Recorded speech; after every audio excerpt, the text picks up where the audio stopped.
Well, welcome everyone. My name is Tanya. I'm one of the pastors here at River Point and Weston Church. I'm so glad you decided to spend part of your weekend here with us. I want to say hello to all my friends in Missouri City and Westenders. I hope you're doing amazing today. I also want to welcome everyone who's joining us online at riverpoint.tv. I really can't believe it's already Labor Day. The summer just flew by so fast. I remember when you didn't go back to school until after Labor Day weekend, but I hope you had a great summer. Kent and I actually got to go to California for a few days with some of our family, and we had a great time, but there was something a little bit crazy that happened out there that really became the foundation for what I wanted us to talk about today. So we'd rented a condo near the beach, and we were staying in the downstairs bedroom. And the morning we were going to get up and go to Disneyland, I'm sound asleep, but all of a sudden I think I hear the sound of rain. And I'm like, well, shoot a monkey. It's not supposed to rain today. It's Disneyland Day. It's Southern California, for crying out loud.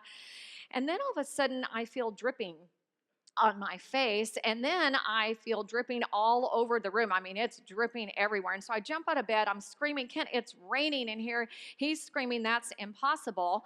And then we hear water running, and we realize the shower upstairs must be leaking all over us. Yeah, so Kent runs upstairs to take care of the shower. And I look up, and I kid you not, you guys, there were so many can lights in there. Water's coming from all the cans, from all of the vents, from the smoke alarm. And water is everywhere. And so I pause and I say, God, what am I supposed to do? Like, what do I do right now? And the first things that comes to me is the word bowls. You need bowls. So I run to the kitchen. I grab, I mean, not so many bowls in the VRBO. So I grab everything. I've got frying pans. I've got a small woman, lots of bowls. I run in and I'm trying to position them under all of the different leaks in the ceiling. The problem is they're filling up. So then I got to run to the bathroom and dump it out. And I'm going back and forth, back and forth. And then all of a sudden I start hearing this sound, whoop, whoop, whoop, 8 times. I can tell you it does it 8 times. The smoke alarm. Why? The smoke alarm's going off. And then I don't know if you have a new smoke alarm. We evidently have an old one in our house, because since we got ours, they've put an annoying woman in there. And she says this 6 times. I can tell you, she says, fire, fire, fire, fire, fire, fire, over and over and over. Whoop, whoop, fire, fire, fire. All the bowls are going. This is amazing, right? What's happening right now. Yeah.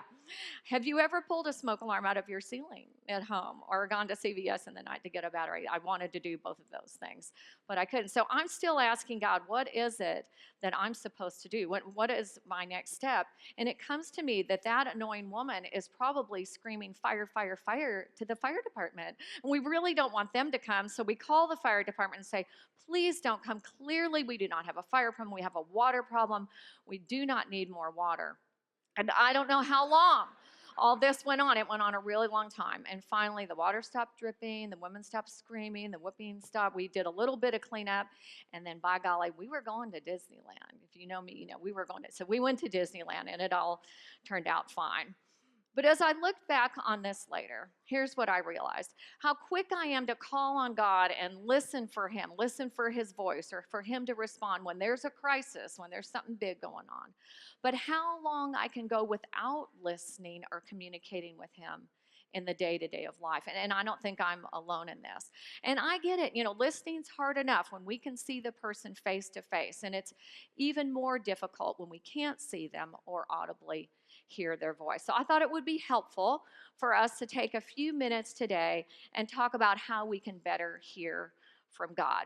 Now, both Bruce and Evan Almighty definitely gave us the wrong impression of how God speaks to us in the low, booming voice of Morgan Freeman, right?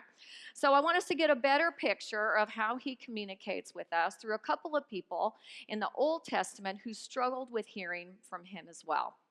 So the first person I want us to look at is a guy named Elijah. Now the backstory is that even though Elijah had had really good communication with God in the past, he'd kind of lost his focus in all of his circumstances, and he felt like God was ignoring his prayers, like they were hitting the ceiling, and he's discouraged, he's burnt out, he'd run away from it all to the desert, and he was kind of at that, what's the point anyway stage, and I think we've all been there at some time.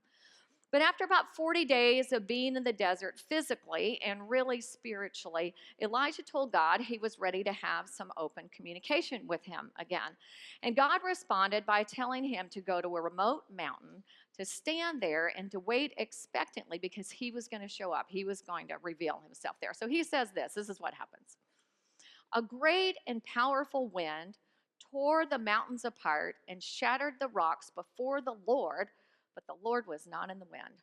So I'm thinking that'd be a pretty spectacular way to show up, but not so much. After the wind, there was an earthquake, but the Lord was not in the earthquake. So another missed opportunity. And then after the earthquake came a fire, but the Lord was not in the fire. So I'm thinking if I'm Elijah at this point, I'm out. Like God's clearly not going to show up here. But let's see what happens. And after the fire came a gentle whisper. And when Elijah heard it, he pulled his cloak over his face and he went out and he stood at the mouth of the cave. And then a voice said to him, "What are you doing here, Elijah? What's happening? What's going on with you?" You know, the hurricane and the earthquake and the fire all seemed like the obvious and the logical places for God to speak. But it was this unexpected, quiet whisper in the gentle wind that carried his voice. And what's interesting is what God whispered, because instead of telling him something, he said, "Elijah, what's happening? What's going on with you right now?" And the Bible goes on to say that Elijah just poured out his heart full of all his anger and his hurt and his frustrations and the disappointment he'd been carrying. And that's where God met him. And I don't believe God speaks to us in a whisper to try and make it harder for us to hear him, but so we'll actually pull in closer to him. And I think he whispers most of the time to invite us to lean in, not just with our ears, but with our presence. When my kids were little, if they weren't paying attention, I made a pact with myself to, instead of yelling and raising my voice, to whisper to them. It annoyed them greatly. But why? Because they had to stop and pay attention and listen to what was going on. It made them curious. Many times I'd overhear them saying, "I think Mom's really mad because she's whispering right now." They knew. And so many times, like Elijah, we expect God to show up in some grandiose way with fireworks or a loud bullhorn, and we keep waiting for the big one, and then it comes in just a little whisper for us to lean in and call on him with an enlightened curiosity. And leaning in, it's really such a great picture. In fact, it's used in Ezekiel chapter 3. And it says this, and God is saying this: "Take in your heart all my words I'll speak to you, Tanya, and listen closely." I love that. Listen closely. In the original language, it really does mean to lean in. So let's try this. I know you can do it. Be brave today. Turn to the person next to you and tell them in a whisper, "Listen closely." Don't lean in too much. It'd be awkward. Okay, y'all, I hear you whispering. It's good. All right, so it's kind of like having lunch with a friend, right, where you lean in across the table, not just to hear them above the competing voices, but because you don't want to miss a single word that they're saying. It communicates both you and what you have to say are really important. I like to say, if you love me, you'll listen to me, because we don't want someone to fix what it is we're talking about most of the time. We just want to feel heard by them. Now, I get it. There are also times when God is silent. He's silent with me right now on some things. And we can be tempted to get to that, what's the use in praying stage, like Elijah did. But it's important to remember that his silence doesn't mean that he's unaware or that he's absent. A few years ago, my young daughter was diagnosed with a very aggressive form of breast cancer. And we were devastated by this. And so we started scrambling, trying to find the very best doctor for her. I bet we had 30 some odd referrals. But the name that kept coming up was a doctor that was world renowned for her kind of cancer. But you had to apply to see her because she had such a huge caseload. So we put all Michelle's stuff together and we sent it in, and we prayed and prayed and prayed that she would accept her. And about a week later, we heard back that she wasn't even reviewing the cases she had. She was backed up for so long. And we were super disappointed by this. But when we moved on and we continued with her tests, we'd even scheduled her first chemotherapy. But one day we were sitting at the kitchen table and the phone rang, and the woman from the original doctor's office called and said, "I don't know how this happened. I don't know how the doctor even saw your file, but she would like to invite you to be her patient. And we were just so overwhelmed and thankful for that. And I get it. It doesn't always happen this way, does it? But the point is, when God is silent, or a door doesn't open, or it doesn't open fast, or it doesn't open the way we think it should, it doesn't mean that He's not working behind the scenes to accomplish His purposes for us and for others. And often God wants us to continue to move forward, even in the silence, listening and trusting for His direction along the way that'll give us and come at the right time, the right place. Yeah. He's a gentleman, though, and He's not going to scream over all the noise in our lives to get our attention. So we take the next steps by faith, but we don't sacrifice praying and listening on the altar of urgency, or my favorite, being in control. So Michelle gave me permission to share some pictures of her journey with you. That's before her cancer. It's one with her doctor. That's about midway through when she'd lost her hair. And that's at round 17, her little victory. That's her cute little wig on there. And I have to tell you, after 17 rounds of chemo, a double mastectomy, 30 days of radiation, Michelle is now cancer-free. She graduated college, and she's teaching middle school. Yeah, so thankful. Really thankful. Thank you for praying for that. Many of you prayed for that. Now, God also uses what I call the nudge to speak to us. There's actually a best-selling marketing book called Nudge, and in it the authors give some fascinating examples of how a nudge can have a major impact on behavior. For example, I'm in the men's restrooms in the Amsterdam airport. Evidently, there had been a huge problem with the floors getting totally disgusting from all of the spillage. I know you came to church to talk about that today. But they replaced all of the floors, and they had a designer come in, and he put in new urinals, and they had them etch a black house fly. I have a picture of it because you want to see that. Yeah, in the bottom of it. Here's the amazing thing. It reduced the spillage. I do not know how you measure this, by 80%, right?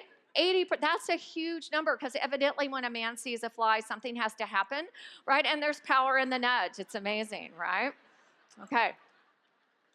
So now I'm going to get you to jump far away from that picture. And the question is, how does God nudge us? How does God nudge us? The first way that He nudges us is through the Bible. Yeah.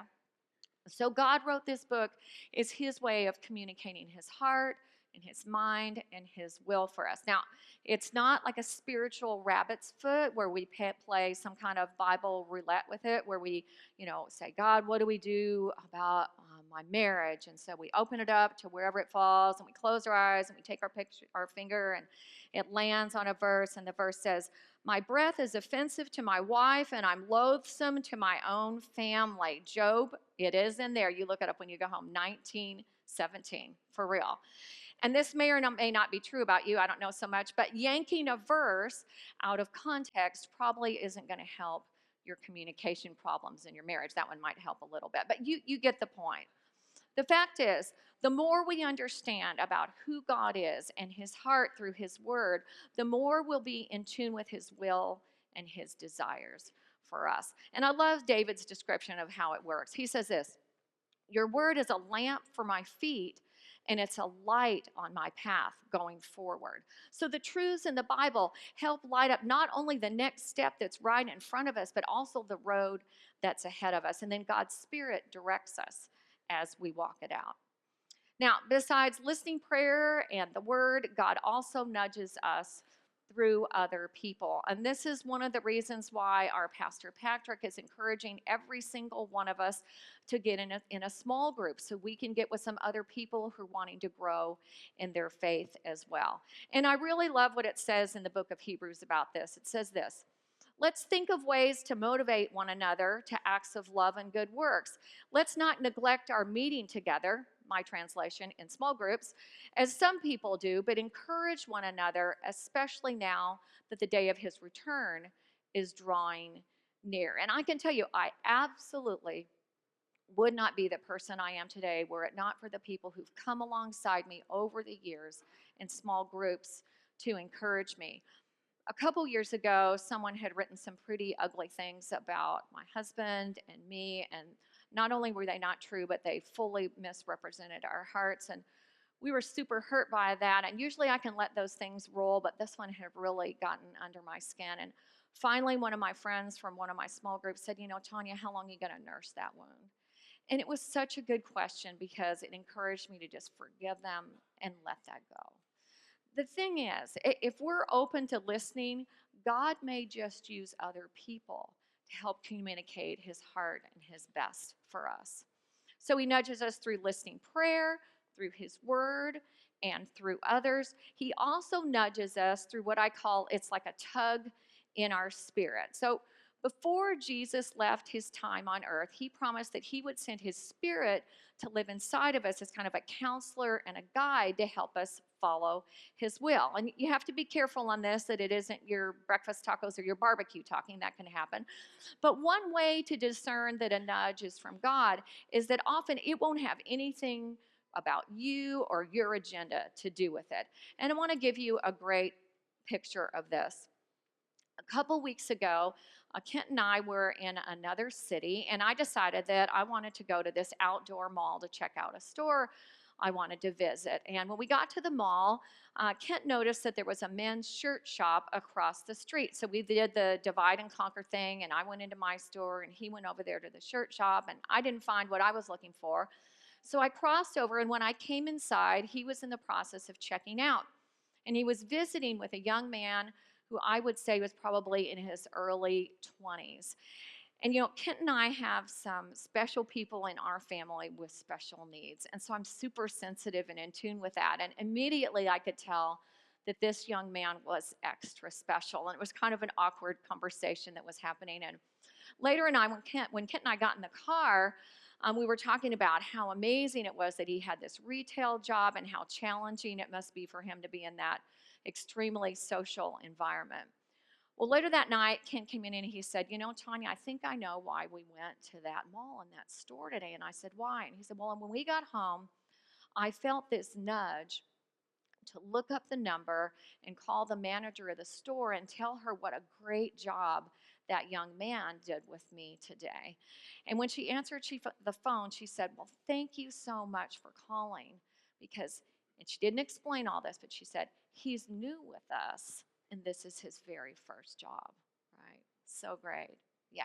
And she went on to say that if Kent would write a Yelp review, that the owner of the entire national franchise reads all the Yelp reviews, and he would actually send a note of congratulations to him at the store. And of course, Kent got on Yelp and did all that and wrote the review.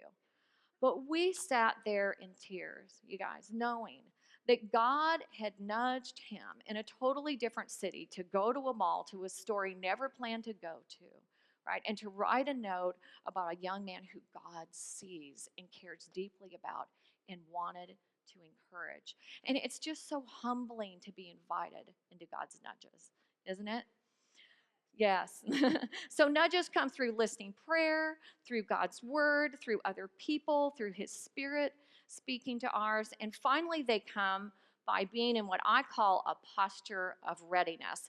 And an illustration of this is found in another guy who struggled with hearing from God in the Old Testament. His name is Habakkuk. Now, Habakkuk was one of those prophets who lived during a time when the prophet business was really, really difficult, because their job was to warn the people to get their act together, and most of the time the people didn't want to get their act together.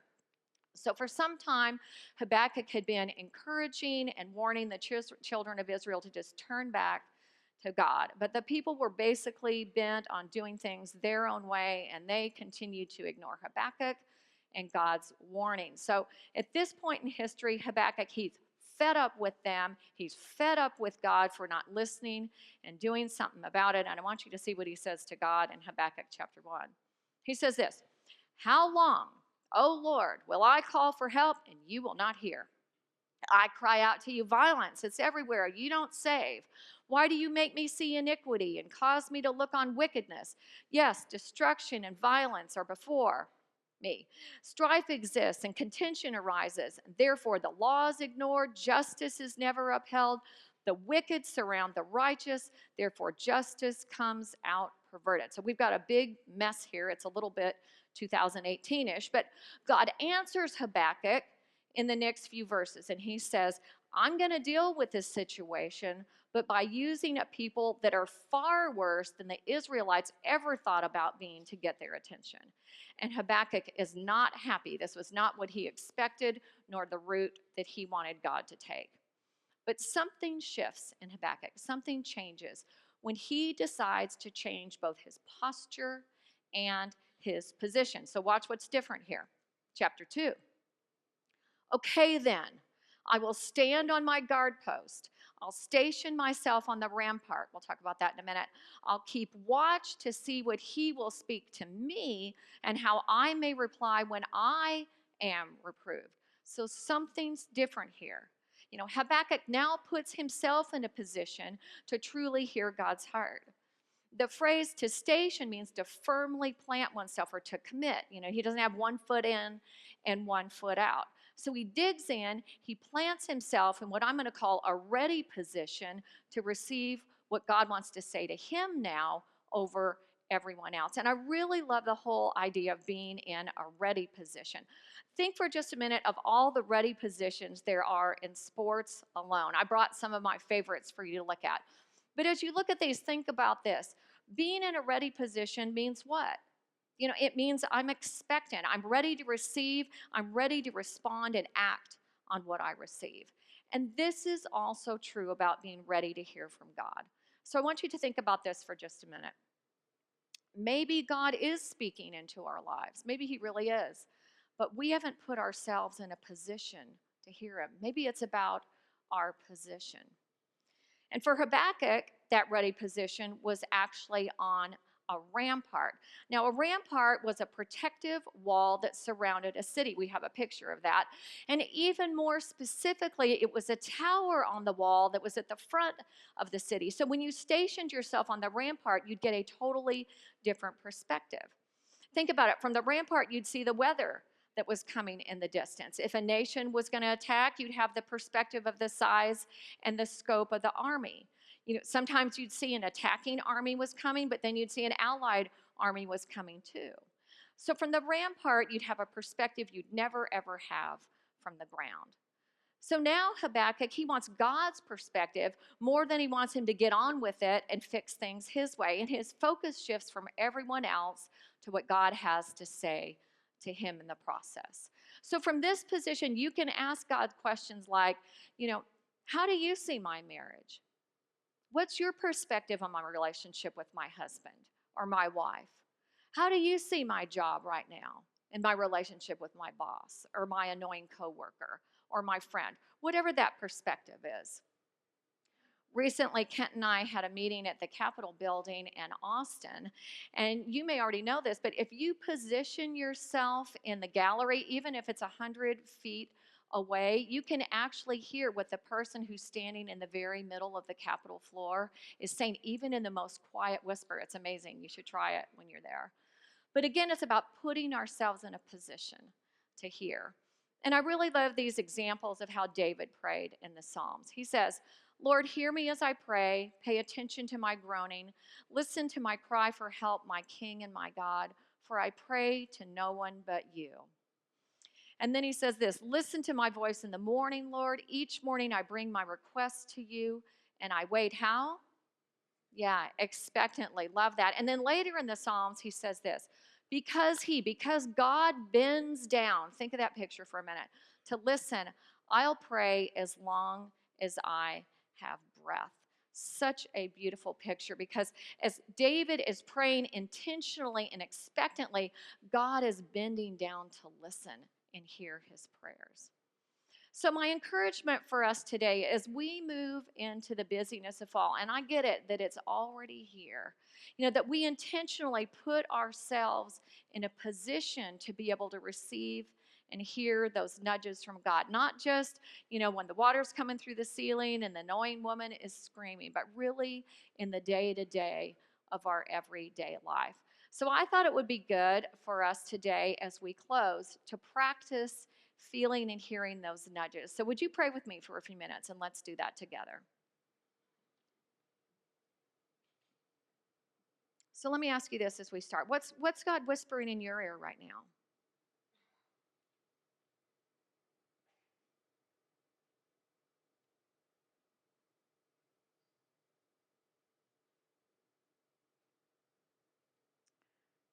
Is there something He's nudging you to stop doing?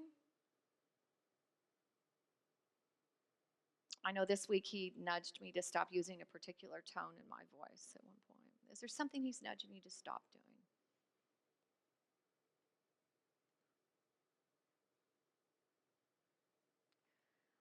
Maybe there's something He's nudging you to start doing. Ask Him that. Is there something you want me to start doing?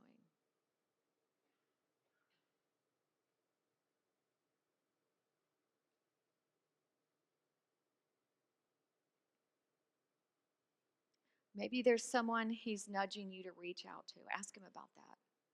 Ask Him, is there someone you want me to reach out to?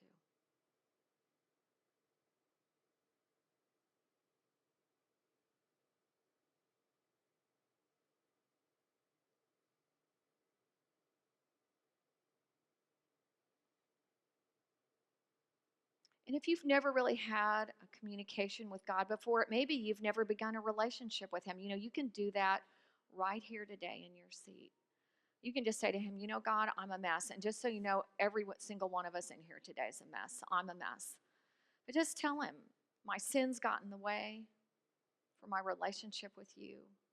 I confess that to you. Thank you for dying for me. And I want to begin an ongoing relationship and communication with you. Just tell Him that. Open those doors. If you do that today, I'd love to meet you in the lobby afterwards and hear your story. Lord, thank you for how you continue to pursue us even when we just ignore you. Thank you for how you long to communicate with us. May we be responsive to your nudges even today, even this afternoon, even this week as we start a new week. Thank you for your love and care for us. In Jesus' name, amen.